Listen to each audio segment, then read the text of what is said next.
बिस्मिल्लाहिर्रहमानिर्रहीम।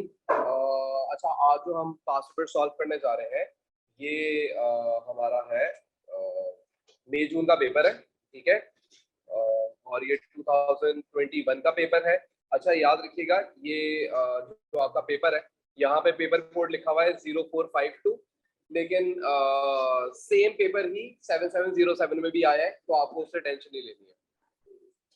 चलो मैं स्टार्ट कर रहा हूँ क्वेश्चन और फिर बात करते हैं। पहले एमसीक्यू पे आते हैं। फर्स्ट एमसीक्यू है वो ये बोलता है कि which statement about book keeping and accounting are correct. देखो अब याद रखना, इस बार उसने बोला है कि कौन सी स्टेटमेंट है जो बुक कीपिंग और अकाउंटिंग दोनों के लिए क्या है, करेक्ट है। अच्छा, सबसे पहला अकाउंटिंग इज परफॉर्म, ठीक है, पीरियड वाइज होती है। सही बात है, ये तो बिल्कुल सही लिखा हुआ है। डेली के बजाय पीरियड वाइज होती है। या तो आप 6 मंथ्स के हिसाब से करते हैं अकाउंटिंग, या 12 मंथ्स के हिसाब से करते हैं, या 18 मंथ के हिसाब से भी करते हैं। हमारे कोर्सेज के अंदर नॉर्मल सवाल 12 मंथ्स का आता है, कभी कभी 6 मंथ्स का भी आता है। 18 मंथ्स का सवाल हमारे कोर्सेज में मैंने कभी नहीं देखा। अच्छा जी, फिर आगे वो बोलता है accounting relies on having accurate book keeping record. Yes, अगर तुम्हारी एक्यूरेट बुक कीपिंग नहीं होगी तो अकाउंटिंग प्रॉपर कर ही नहीं सकते, सेल्स रिकॉर्ड सही कर ही नहीं सकते, परचेज रिकॉर्ड सही कर ही नहीं सकते, इनकम एंड बैलेंस शीट सही कर ही नहीं सकती। ये बात भी सही है। अच्छा, फिर उसके बाद लिखा हुआ है book keeping include the preparation of, नहीं, बुक कीपिंग जो है वो क्या है, बुक कीपिंग होती है फाइनेंशियल ट्रांजेक्शंस को रिकॉर्ड करना, ठीक है। तो ये बात गलत है। फिर आगे वो बोलता है book keeping involves the recording of financial transactions, record करना बिल्कुल सही है। यानी कि 1 2 एंड 3, यानी कि 3 देख लो भाई कौन सा सही है, 1 2 एंड 4, यानी कि ये हमारा आंसर हो गया ए। ठीक है, आगे बढ़े। क्लियर है यहाँ तक, सबको नजर आ रहा है? आगे बढ़ते हैं। फिर बोलता है नंबर 2 के अंदर what increase owners capital. Owner capital किस चीज से बढ़ता है? एक, अगर आप लोन ले लें तो नहीं, इस वजह से तो नहीं बढ़ सकता। लोन लिया तो इसका मतलब क्या बढ़ा, बैंक बढ़ा और लायबिलिटी बढ़ी। फिर बोलता है purchase of inventory on credit, इसका मतलब ट्रेड पेबल बढ़ा और इन्वेंट्री बढ़ी। परचेज मशीनरी बाय चेक, तो मशीनरी बढ़ी और बैंक कम हुआ। तीसरी entry transfer vehicle to business from private use, तो उसने एक प्राइवेट यूज से मशीनरी इन्वेस्ट करी तो क्या बढ़ा, मशीनरी बढ़ी, यानी कि जो भी थी व्हीकल बढ़ी और कैपिटल बढ़ा। एंट्री यही बनेगी ना, व्हीकल डेबिट और capital credit. So the correct answer will be D. आगे बढ़ते हैं बेटा। आगे बोलता है नंबर 3 के अंदर, देखो नंबर 3 बोलता है कि Carl a trader took goods from the business for his own use, these goods had cost 100 and $8 carriage had been paid for them to be delivered in the business। ठीक है। अच्छा जी, तो अगर आप देखें तो इन्होंने जो सामान खरीदा वो था कितने का, 100 का, और उसमें कैरेज कितने का लगा, 8 का। तो टोटल सामान की जो एक्चुअल कॉस्ट है वो कॉस्ट कैसे निकलती थी, purchase price plus any expense associated with the purchase. तो भाई अगर मैं आपसे बोलूं तो क्या 108 रुपए का सामान था जो मैंने ड्राइंग करी है, ठीक है। अच्छा जी, अब बोलता है how would this be recorded in Carl's account in the books of business. ठीक है, तो भाई ड्राइंग्स कर रहा है तो ड्राइंग्स तो डेबिट हो जाएगी, तो ड्राइंग्स डेबिट। एंट्री क्या बनेगी, मैं बना के दिखा देता हूँ ना डायरेक्टली, इतना क्या बात करें। ड्राइंग्स डेबिट 108 से, और परचेजेस क्रेडिट 108 से। तो भाई आंसर देख लो कौन सा है, वो क्या बोल रहा है। हाँ नहीं नहीं, साथ ऐड हो जाता, परचेज के अंदर ऐड हो जाता। अच्छा जी, तो मेरा ख्याल से डी, ये रहा कार्ड्स ड्राइंग अकाउंट डेबिट हो जाएगा 108 से, यही हो रहा है एंट्री में। ठीक हो गया, आगे बढ़ूं। आगे बोलता है S financial year ends on 31st March, on 1st April 2021 there was a credit balance of 100 on Yasmin's account in S purchase ledger। ठीक है, what does it, इसका मतलब क्या है? अब ये आप लोग मुझे खुद देख के बता देंगे भाई फोन का मतलब क्या है। हाँ भाई, क्या सीन है? बोलता है on 1st April there was a credit balance of 100 on Yasmin's account in Shula's purchase ledger। ठीक है, यानी कि जो शूरा थी उसके परचेज लेजर के अंदर कितने का बैलेंस है, क्रेडिट बैलेंस है। इसका मतलब क्या है, Shura would 100 to Yasmin, that's it. ठीक है, आगे आ जाए तो बड़े अजीब अजीब से नाम आ रहे हैं, अब पता नहीं कौन है, हसीना है कोई भाई, देख लो इनको, इंतहाई कोई। बोलता है Hasina buys reduce, okay, from Nazneen at a list price of 10 each. Hasina bought 12 radios and was offered 20% trade discount and 4% cash discount. Two radios were faulty and were returned to the Nazmeen, what was the total of the credit note issue, ठीक है, amount बतानी है। तो भाई तुम ये देखो कि तुम्हारा कितने उसने वापस किए हैं, तो अच्छा जब इसने खरीदा था तो हर एक जो था वो $10 का था, लेकिन उस पर बार्गेन कितना हुआ था, 20% का, ऐसे ही था। यानी कि क्या मैं बोल सकता हूँ कि हर एक रेडियो $8 के हिसाब से खरीदा गया है, ऐसे ही हुआ है। तो अभी वो जब वापस कर रही है तो कितने रेडियोस वापस कर रही है, 2 रेडियोस वापस कर रही है, तो भाई कितने डॉलर का क्रेडिट नोट बनेगा, $16 का क्रेडिट नोट बनना चाहिए, दैट्स इट। इसमें और क्या सोचना है, तो इसका आंसर बेटा वो तो जब पेमेंट करोगे तब होगा ना, अभी वो पेमेंट थोड़ी कर रही है, सही है। कैश डिस्काउंट तो आते ही तभी जब कैश पे किया जा रहा होता है। क्लियर हो गया, आगे बढ़ते हैं नंबर 6। अच्छा जी, नंबर 6 को देख लो भाई, नंबर 6 के अंदर क्या है, नंबर 6 में बोलता है which item would be recorded in journal of bakery, भाई बेकरी के जर्नल के अंदर क्या चीजें रिकॉर्ड होंगी, तो देख ले भाई। Number 1, correction of errors of correction of an error of principle relating to an oven repair, ठीक है। तो ये जो करेक्टिंग एंट्री होती है ये आप कहाँ रिकॉर्ड करते हैं, जनरल जर्नल में रिकॉर्ड करते हैं, याद रखिएगा। करेक्टिंग एंट्री जब भी रिकॉर्ड की जाएंगी वो जनरल जर्नल के अंदर रिकॉर्ड की जाएंगी। उसके बाद फिर आगे क्या बोलता है, purchase of delivery vehicle on credit, ये जनरल में रिकॉर्ड करेगा या नहीं करेगा। अच्छा एंट्री क्या बनेगी, चलो ये बताओ, मोटर व्हीकल डेबिट और जो भी पेएबल या सप्लायर है वो क्रेडिट, तो ये एंट्री किधर रिकॉर्ड होनी चाहिए, किधर रिकॉर्ड होनी चाहिए,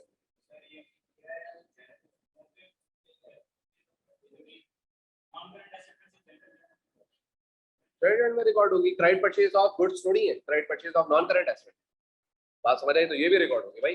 purchase of floor on credit, यानी कि भाई फ्लोर क्या है, ये तो इसकी इन्वेंट्री है, सही है, तो ये तो जर्नल में रिकॉर्ड नहीं होगी। Returned by a customer of faulty batch of bread, again ये इसका जर्नल में तो रिकॉर्ड नहीं होगा कस्टमर।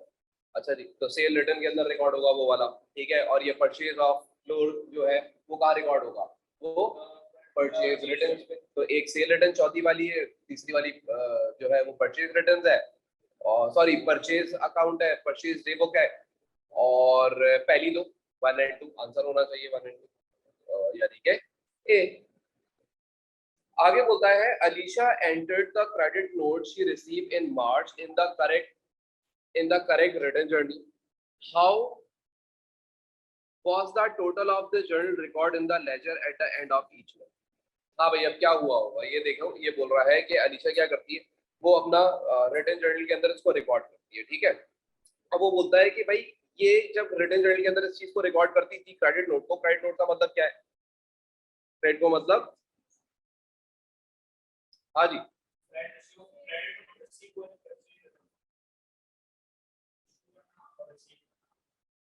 तो Alisha entered the credit note she receive in March, ठीक है। तो इसका मतलब क्या नजर आ रहा है आपको, ये पहली बात सवाल ये है कि ये परचेज रिटर्न है या ये सेल रिटर्न है, पहले तो आप लोग ये क्लियर कर दें।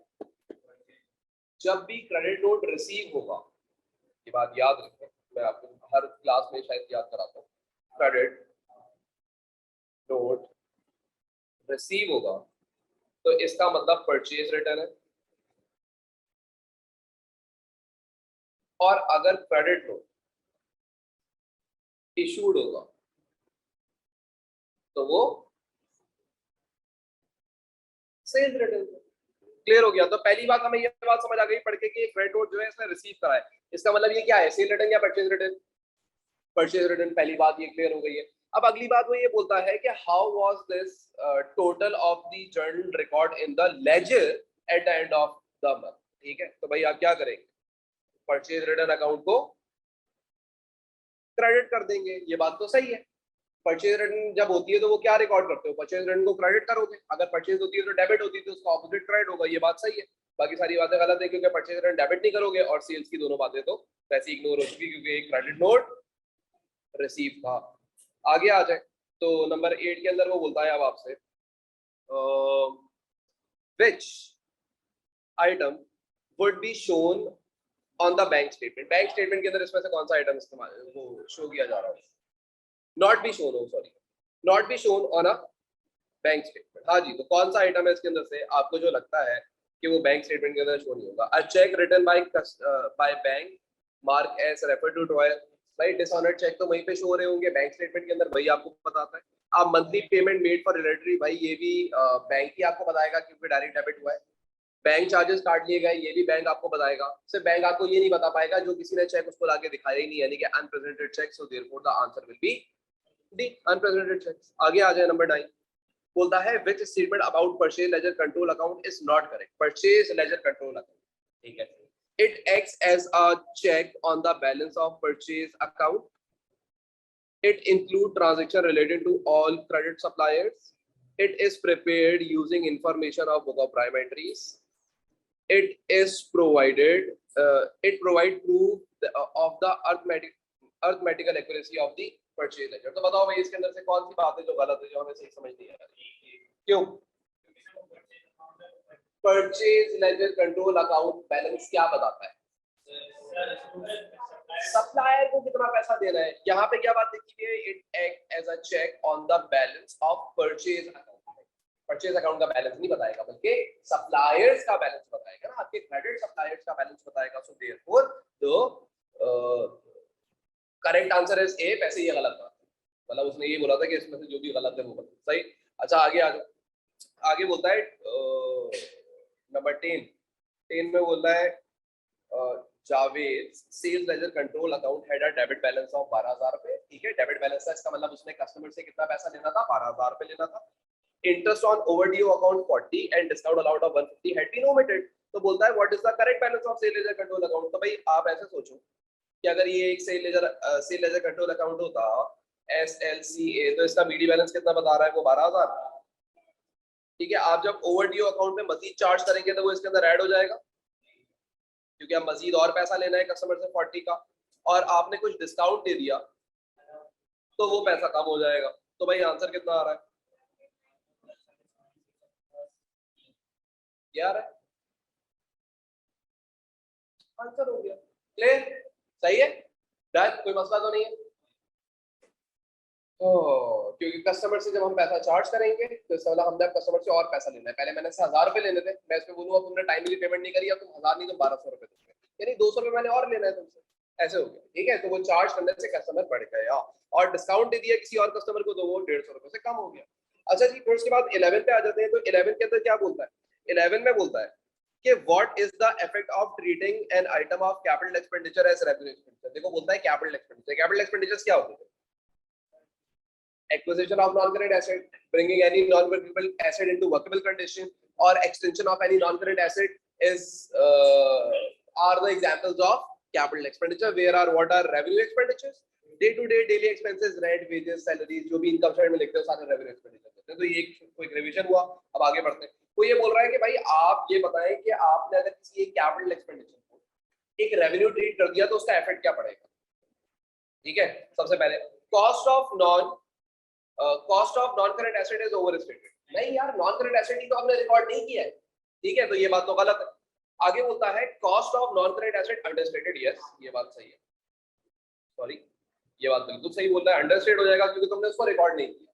सही है, एक मोटर व्हीकल खरीदी थी, उसको बैलेंस शीट में रिकॉर्ड करने के बजाय तुमने कहां रिकॉर्ड कर दिया? Expenses, income statement.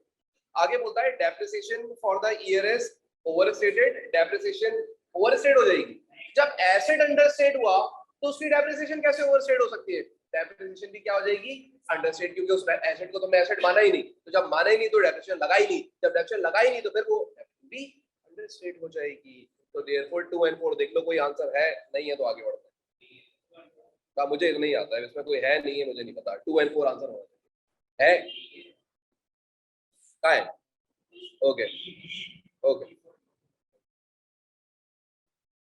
अच्छा भाई, फिर ये बड़ी चूरिया पूछ रहा है यार। बोलता है why does a business provide for depreciation of non current asset. अच्छा जी, क्या रीजन हो सकते हैं? पहले आप लोग एक डेप्रिसिएशन का थोड़ा सा सोचो, क्या रीजन? सवाल को पढ़े और बताएं क्या होती है।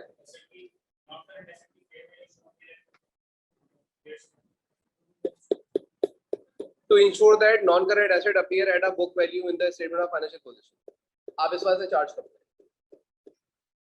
एक सवाल था डेप्रिसिएशन पढ़ाते हुए, मैंने आपको बोला था why do we take depreciation into the accounts, why does business provide depreciation on non current asset. क्या ये वो सवाल और वो सवाल दोनों एक ही नहीं है? याद है आपको मैंने डेप्रिसिएशन का टॉपिक पढ़ाया था, मैंने लिखवाया होगा कि why do we take depreciation into the accounts. Accounting में क्या वजह होती है? दो वजूहत, एक मैचिंग कॉन्सेप्ट था, एक प्रूडेंस कॉन्सेप्ट। मैचिंग कॉन्सेप्ट कहता था अपनी इनकम्स को एक्सपेंसेस से मैच करें, और प्रूडेंस कहता था कि अपने एसेट्स को कभी भी ओवरस्टेट ना करें। बात समझ आती है? तो अब अगर हम यहाँ पे पढ़े तो यहाँ पे इसने अगर पार्ट सी को देखो तो बोलता है to ensure that a matching principle is applied when preparing financial statements. इसका जो करेक्ट आंसर है वो सी है।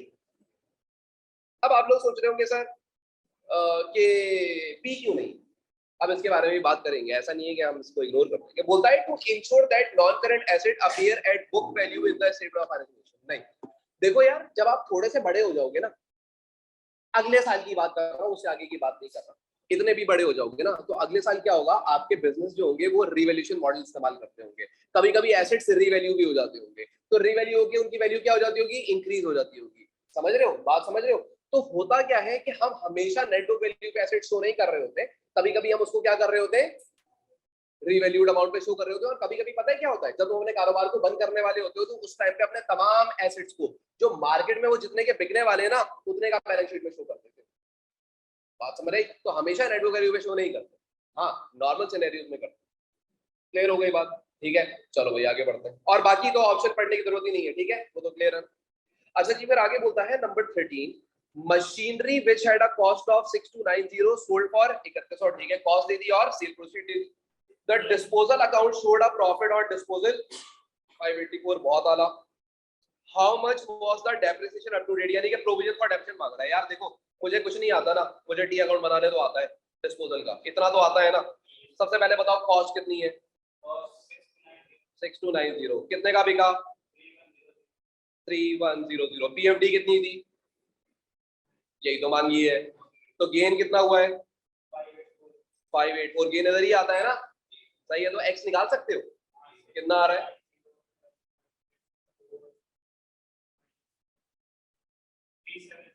3774 आ जाएगा, आगे ना। अब भाई इसमें आंसर कौन सा है? बोलता है 3774, दो लिखे हैं, एक सी लिखा हुआ है, डी लिखा हुआ है, on the credit side on the debit side. भाई अब पता नहीं है कौन सी साइड होती है, आप दो खुद डिसाइड करते हैं कौन सी साइड है भाई, ये बता दें। ओके, सो क्रेडिट साइड डन हो गया, क्लियर। आगे बात करें, आगे बोलता है number 14, okay, the following ledger account appear in the books of trader. एक रेंट रिसीवेबल अकाउंट है, यानी इनकम का अकाउंट है, पीडी बैलेंसेस दिए हुए, सीडी बैलेंसेस दिए हुए हैं, और इस बार जो बैंक में पैसा आया वो आपको दिया हुआ है। Which entry was made in the income statement for the year ended 31st December 2020 for rent receivable? अच्छा जी, इनकम स्टेटमेंट में रेंट कितना रिकॉर्ड करोगे? कैसे? आपको पता है इनकम स्टेटमेंट इस साइड पे आती है, इस साइड पे आती है, कितना बन रही है? 3400। हाँ जी, तो आंसर क्या है? हाँ जी, ए बी सी डी, क्या?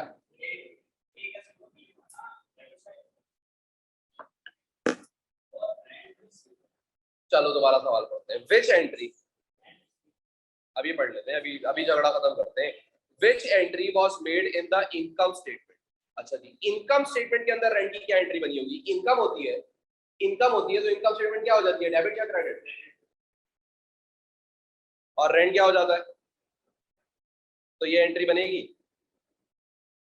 तो वो क्या पूछ रहा है, which entry was made in the income statement, तो इनकम स्टेटमेंट में ये एंट्री क्या हो रही है, डेबिट या क्रेडिट? या क्रेडिट? देखिए इनकम स्टेटमेंट कहाँ रिकॉर्ड हो रहा है इसका? क्रेडिट हो रहा है, क्या चीज? Which entry was made in the income statement for the year? तो इनकम स्टेटमेंट में आपने इस रेंट को क्या किया होगा, डेबिट किया होगा या इस रेंट को क्रेडिट किया होगा? क्या किया होगा, मुझे खुद बताओ ना। इनकम होने से क्या होता है भाई, कभी कभी हम बहुत ज्यादा भी पढ़ लेते हैं ना, तो हमारा कभी ऐसा हो जाता है, इट्स नॉर्मल भाई। तभी मैंने तुम लोगों को कल एक दिन की छुट्टी भी दी है। अच्छा जी, आगे बोलता है why does a business maintain provision for doubtful date? भाई ये प्रोविजन फॉर डाउटफुल डेट क्यों मेंटेन करता है? सॉरी, हाँ जी बताएं। Why does a business maintain provision for doubtful date? आपको पता है जब मैंने प्रोविजन फॉर डाउटफुल डेट का टॉपिक पढ़ाया था तो मैंने आप लोगों को क्या बोला था कि भाई आप ये प्रोविजन फॉर डाउटफुल डेट क्यों कैलकुलेट करते हैं? स्टूडेंट्स कॉन्सेप्ट कहता है, स्टूडेंट्स कॉन्सेप्ट क्या कहता था? फ्यूचर एक्सपेंसेस को आप ये रिकॉर्ड करो, इसी वजह से ये प्रोविजन फॉर डेप्शन ये भागा नहीं, शक है। याद है मैंने आप लोगों को एक तस्वीर भी भेजी थी, किसकी थी? शाहीन आफरीदी की तस्वीर थी मेरे ख्याल से ग्रुप पे, सही है। वो जो प्रोविजन फॉर डाउटफुल डेट वाली शक्ल उसने बनाई हुई थी, सही है ना? हाँ मेरा नाम है, बस पैसे नहीं दे रहा ये। अच्छा, तो इस तरीके से ये इसका आंसर हो जाएगा, ठीक है। अच्छा जी, आगे बोलता है how should inventory be valued? Very good, lower of cost और एनआरवी, ये रहा आंसर। इसमें क्या पढ़ना है बाकी तो पता है नहीं हमें, सही है। इन्वेंट्री को लोअर ऑफ कॉस्ट या एनआरवी, अब हायर मत कर देना, और कॉस्ट और एनआरवी लिख के कंफ्यूज किया हुआ है तो उन दोनों में से जो भी लोअर होती है उस पर रिकॉर्ड किया जाता है, ठीक है। अच्छा जी, बोलता है what are the advantages of being sole trader? अच्छा जी, देखो फाइनेंस तो इजीली नहीं मिलता, एंटाइटल्ड टू ऑल प्रॉफिट ये एक फायदा है इसका, हैज टोटल कंट्रोल ये फायदा है, हैज अनलिमिटेड एबिलिटी ये नुकसान है, ये नुकसान है, ये फायदा नहीं, ठीक है। और इजी टू रेज फाइनेंस नहीं, ऐसा नहीं होता, इसको नहीं मिलता, कंपनीज को मिलता है, सही है। तो आंसर होना चाहिए, so D will be the correct answer, check कर लीजिएगा। आगे आ जाए तो बोलता है which item would appear in the income statement of a service business? Service business के अंदर क्या क्या चीजें रिकॉर्ड होंगी? तो भाई देख लें। हाँ भाई, सर्विस बिजनेस क्या होता है?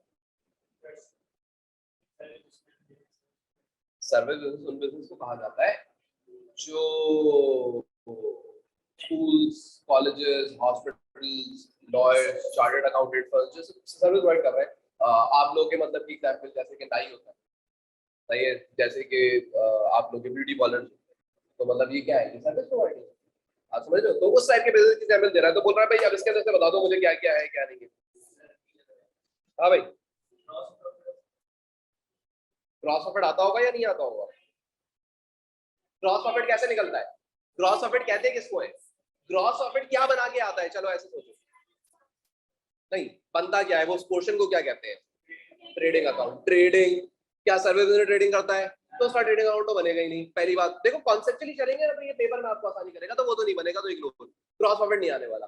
अच्छा, सरप्लस कब आता है? सरप्लस तब आता है जब ऑर्गेनाइजेशन नॉन प्रॉफिट होती है। सर्विस ऑर्गेनाइजेशन में सरप्लस नहीं आता, नॉन प्रॉफिट ऑर्गेनाइजेशन में सरप्लस आता है। बात समझ आई? हाँ हो सकता है वो भी सर्विसेज ही प्रोवाइड कर रहे हो लेकिन नॉन प्रॉफिट लिखा हुआ होगा तो सरप्लस, सही है। तो इसका मतलब वो लोग क्या करते होंगे? खाली प्रॉफिट, यानी कि इनकम में से एक्सपेंसेस माइनस करते होंगे। C will be the correct answer. Done, बात समझ आती है? आगे बढ़े, चलो भाई आगे देखते हैं अब क्या बोलता है। यार ये बड़ा नॉर्मल सा क्वेश्चन होता है, ये आप लोग जल्दी से निकाल लेना। आप business provide the following information, निकालना क्या है? What was the total current liabilities? Current liabilities निकाल लो। ट्रेड पेबल्स करंट लायबिलिटी है, बैंक ओवरड्राफ्ट करंट लायबिलिटी है, अक्रूड वेजेस करंट लायबिलिटी है, और रेंट, रेंट इक्वल प्रीपेड है। हाँ जी, क्या है ये?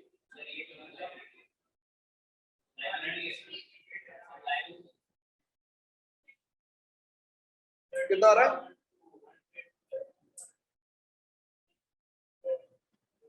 13,200, ओके। आंसर चेक कर लो इसका। अच्छा कोई बात नहीं, बाद में चेक कर लेंगे, आंसर्स लिखते जाएं, एंड में मैं फिर चेक करवा दूंगा। अच्छा जी, आगे बोलता है what is added to owners capital? अरे वाह वाह, बोलता है what is added to owners capital to calculate capital employed?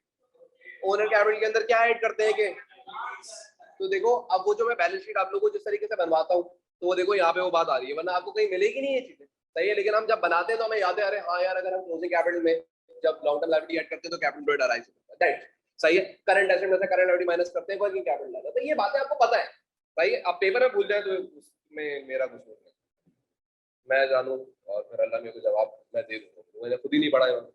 अच्छा जी, नॉन करंट लायबिलिटीज आंसर हो गया। अच्छा जी, आगे बोलता है ओके, एक न्यूमेरिकल आया है, न्यूमेरिकल देखते हैं।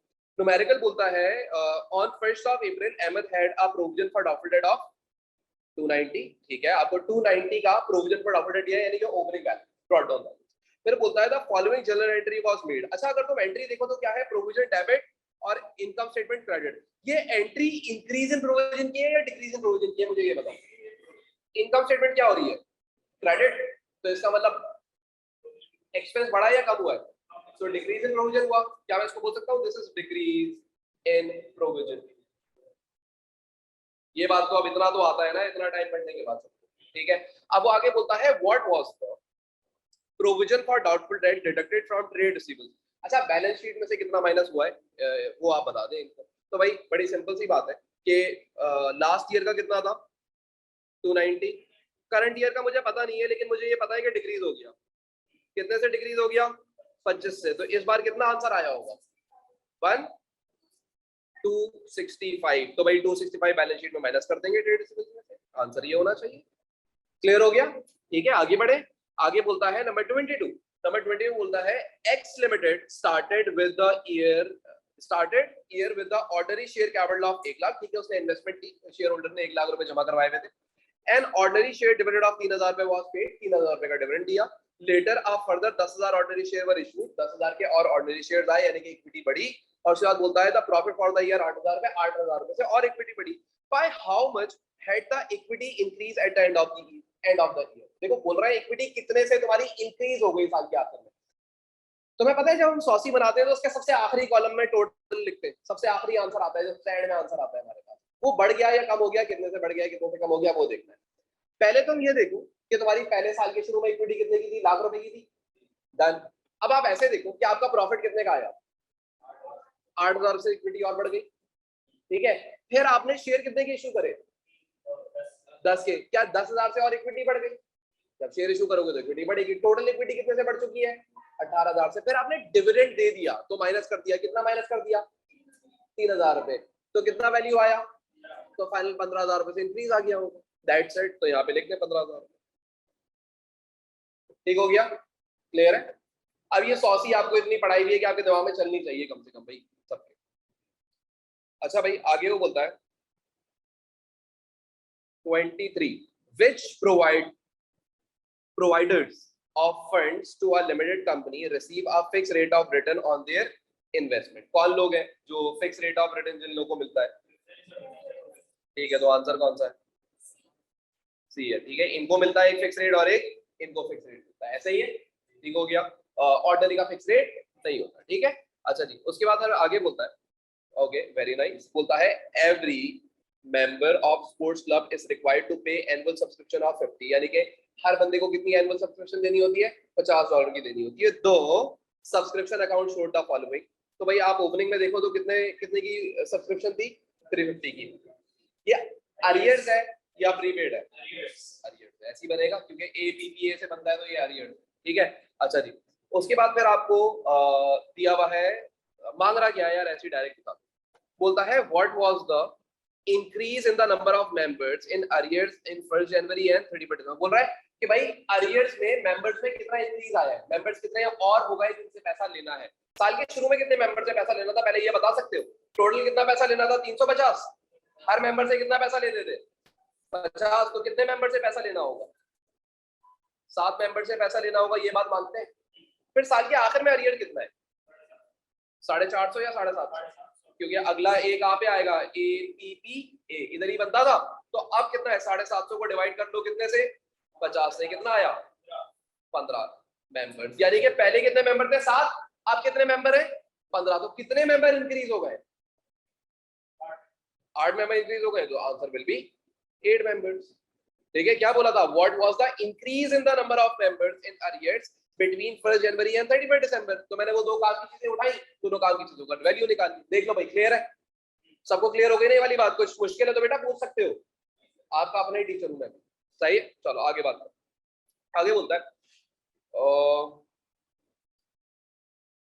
25 which item is used to describe the surpluses which have been earned, सही है, accumulated fund। सारे accumulated fund ऐड होके क्या बनता है,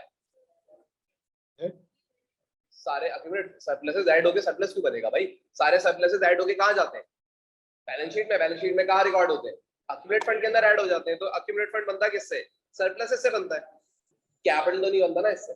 सही है, रिटेन अर्निंग तो नहीं बनती ना इससे, सब्सक्रिप्शन तो नहीं बनती ना इससे, सरप्लस से, बस बात खत्म हो गई।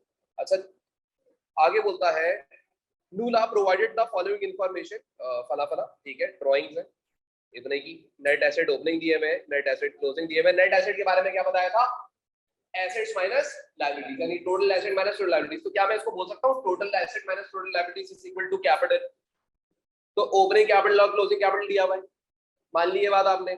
अब क्या बोलता है, व्हाट इज द प्रॉफिट और loss for the year ended 31 मार्च 2021। भाई फालतू सवाल पूछ रहा है, टाइम जाया कर रहा है मेरा भी तुम लोगों का भी, लेकिन जल्दी से कर लेते हैं, मजबूरी है। बीडी बैलेंस बताओ, ओपनिंग कितना है, ठीक है, सीडी कितना है, अच्छा ड्राइंग कितने की कर ली, तो भाई आंसर निकालो कितना आ रहा है। अच्छा अगर आंसर इधर बनेगा नेगेटिव बन जाएगा तो लॉस आ जाएगा, और अगर आंसर इधर बन जाएगा तो प्रॉफिट आ जाएगा, ऐसे ही होता है, ठीक है। प्रॉफिट कैपिटल को बढ़ाता है, 5675 प्रॉफिट आ रहा है या लॉस, आंसर देखो आप कैलकुलेटर में, this plus this minus this, ऐसे ही किया ना, तो पॉजिटिव आंसर आया नेगेटिव आंसर आया, तो बस प्रॉफिट, ठीक है। यानी कि अगर मैं इसका मतलब ये है कि अगर मैं 15675 यहाँ लिखूं और फिर उसके बाद इसको इसमें ऐड करके इसको माइनस करूं तो ये आना चाहिए, करके देख लो, प्रूव हो जाएगा आपका भी कि भाई आपने सही निकाला, यही आ रहा है। तो इसका मतलब आंसर जो भी आपने बताया मैं उसको टिक मार रहा हूँ, जो भी है टिक है या जो भी है। आगे आ जाए जरा 27। A trader who does not keep full accounting record was able to supply the following information, कुछ information दे रहा है, चलो बोल रहा है इतना आसान बुक पूछ लिया, how much were the credit sales for the, ठीक है, तो एसएलसीए की बात ही करेगा और क्या बात करेगा, amount owed by trade receivable 1st April, check received from trade receivables, cash discount given to trade receivables, amounts owed by trade receivable closing, सब कुछ दिया हुआ है, तो यानी कि एसएलसीए बन जाएगा। चलो आओ बेटा बनाए जल्दी से।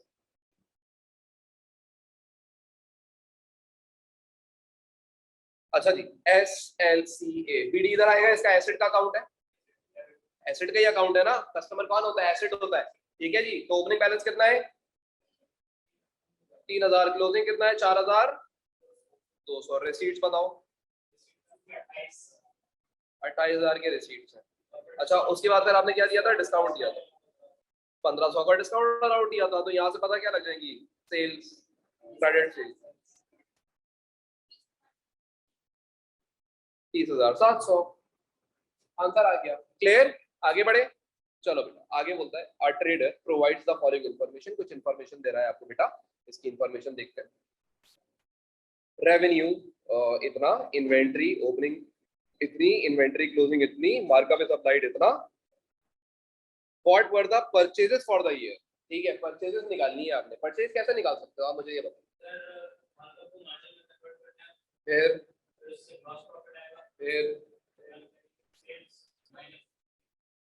तो कॉस्ट ऑफ सेल आ जाएगी, जब कॉस्ट ऑफ सेल पहुंच गए तो आंसर निकल आएगा, ऐसे ही है। तो आप लोगों को अब ये पता है कि मार्कअप टू मार्जिन कन्वर्जन करने का क्या तरीका था, एड न्यूमरेटर टू डिनोमिनेटर, ऐसे सिखाया था। और वैसे भी मैंने आपको क्या बताया हुआ है, 25% मार्कअप का मार्जिन होता कितना है, 20%, ठीक है। लेकिन आपने ऐसे नहीं करना, आपने कैसे करना है, 25 डिवाइड बाय 125। बताओ ग्रॉस प्रॉफिट कितना आ रहा है, 24000 ग्रॉस प्रॉफिट आ गया। अच्छा अगर मैं आपसे बोलूं कि सेल्स आपकी है 1,20,000, ये 1,20,000 का है ना, तो 1,20,000 के 24,000 आ रहा है, तो मुझे बताओ आपकी कॉस्ट ऑफ सेल्स कितनी आ रही है, पक्की बात है 96 आ गई। अब क्या करोगे, इसमें क्लोजिंग इन्वेंट्री ऐड कर लोगे, 10,200 माइनस ओपनिंग इन्वेंट्री माइनस कर दोगे 9600 की, तो आपके पास परचेज आ जाएंगी, कितनी आ रही है 96,600। So the answer is, clear हो गया ये वाली बातें। अब इसमें मैं बहुत डिटेल में नहीं जा रहा, पूरा नहीं बना रहा, अब मैं बहुत करा चुका हूँ, तो इसका मतलब हमें इसको इस तरीके से करना चाहिए, क्लियर डन। आगे आ जाए जरा, George provide the following information, पता नहीं इन्फॉर्मेशन ही प्रोवाइड करे जा रहा है। नॉन करेंट एसेट है, इन्वेंट्री है, ट्रेड रिसीवेबल है, ट्रेड पेबल है, एसिड टेस्ट, ये वो वाला क्वेश्चन है उसी टाइप का जो मैंने आप लोगों को कल बोला था। तो आओ हम लोग इसको कर लेते हैं एक दफा। भाई कैसे निकलेगा, आपने क्या निकालना है, बैंक ओवरड्राफ्ट कैलकुलेट करना है। अब बैंक ओवरड्राफ्ट कैसे कैलकुलेट करोगे, सबसे पहले आपको पता होना चाहिए एसिड टेस्ट रेशियो का फॉर्मूला क्या होता है। एसिड टेस्ट, अब मुझे यहाँ जगह मिल गई है नीचे, तो अब थोड़ा सा तो मैं लिखूंगा, मेरा हाथ बन गया। एसिड टेस्ट रेशियो, तो भाई करंट एसेट्स, लेकिन except inventory divided by current liability. अच्छा बेटा आप मुझे बताओ कि हमारे पास जो करंट एसेट है वो कौन कौन से? 12,000 के, नहीं सॉरी 12,000 की तो इन्वेंट्री है, ठीक है। 18,000 के ट्रेड रिसीवेबल्स है, नॉन करंट एसेट डालोगे, बच गए वो सब अभी। अच्छा तो ट्रेड पेबल कितने का है? 8,000 का है। बैंक ओवरड्राफ्ट कितने का है? x इज इक्वल टू कितना आंसर आएगा? तो कितना आंसर आ रहा है?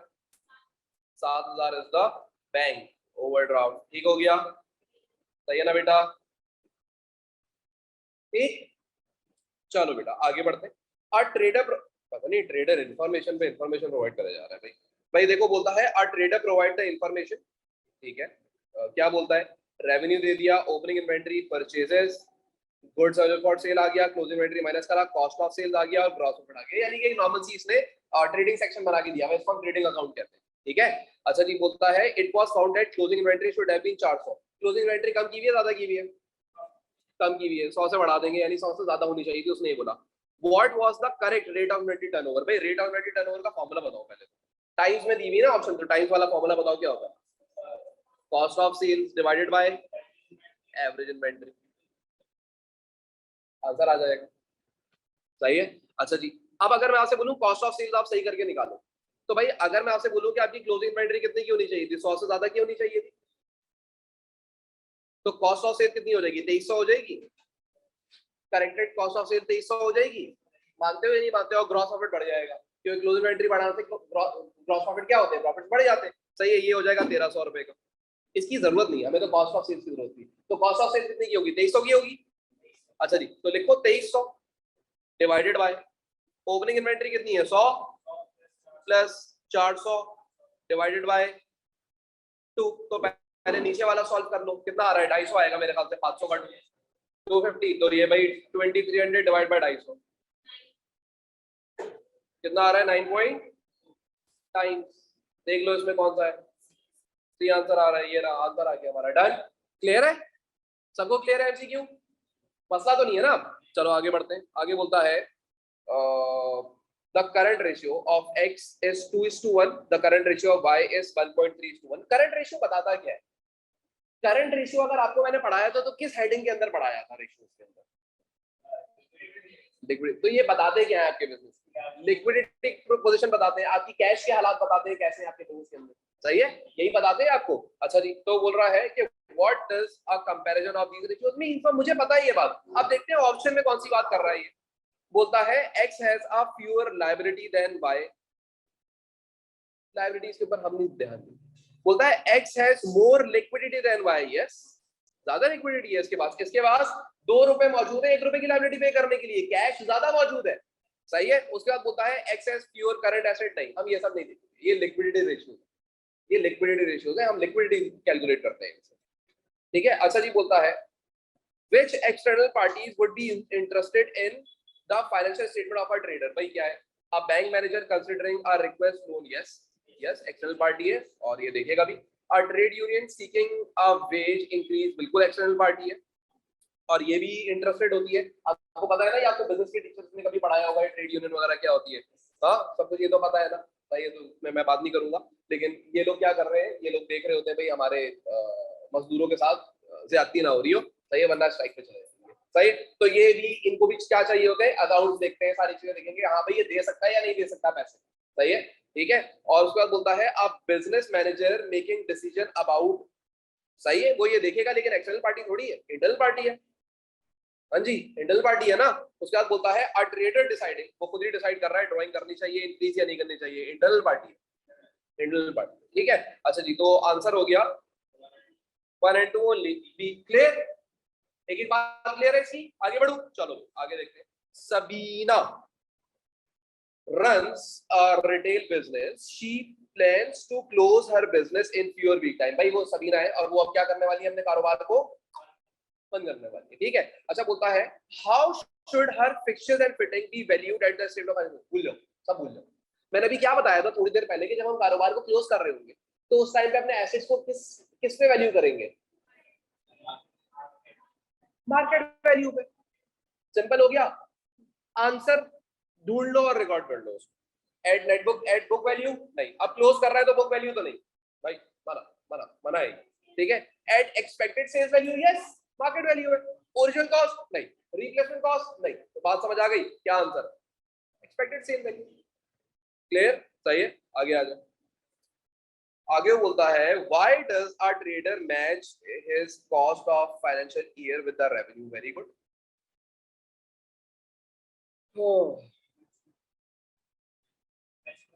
मैचिंग का कॉन्सेप्ट तो है, लेकिन इधर उसने दिया हुआ है to account for all liabilities नहीं, to account for money that has been paid in advance नहीं, to make sure outstanding income is included नहीं, to show the correct profit, yes profit को निकालने के लिए, क्योंकि जब तुम इनकम में से एक्सपेंसेस माइनस करोगे वहां पर आंसर क्या आएगा, यही आंसर आएगा, तुम्हें यही बताएगा। अच्छा जी, फिर आगे आ जाए जरा, तो फिर क्या है आखिरी एमसीक्यू। ओहो, ये तुम लोगों से जवाब पूछूंगा वैसे, सही है। बोलता है विच इंटरनेशनल अकाउंटिंग ऑब्जेक्टिव। अब ये लोग क्या कहते हैं, इसको इंटरनेशनल अकाउंटिंग ऑब्जेक्टिव की टर्म इस्तेमाल करते हैं। हम लोगों ने क्या पढ़ा था इसका, qualitative characteristics of accounting information, ठीक है। तो वो इस तरीके से बात कर रहा है, are describe by the following statement. Number 1, information in financial statement must be free from material error and biasness. ये कौन सा बताता था, हाँ जी, रिलायबिलिटी, यानी कि अब आंसर या तो ये होगा या तो ये होगा। दूसरा पढ़ लेते हैं, number 2, user must be able to identify differences and similarities between the information फला फला। हाँ जी, कंपेरेबिलिटी क्या है, वो क्या बोल रहा है कि भाई वो उसके डिफरेंसेस को आइडेंटिफाई कर सके, यानी कंपेयर कर सके, देख सके, ठीक है। तो ये कंपेरेबिलिटी के अंदर पढ़ा था ना हमने, अंडरस्टैंडेबिलिटी में क्या था,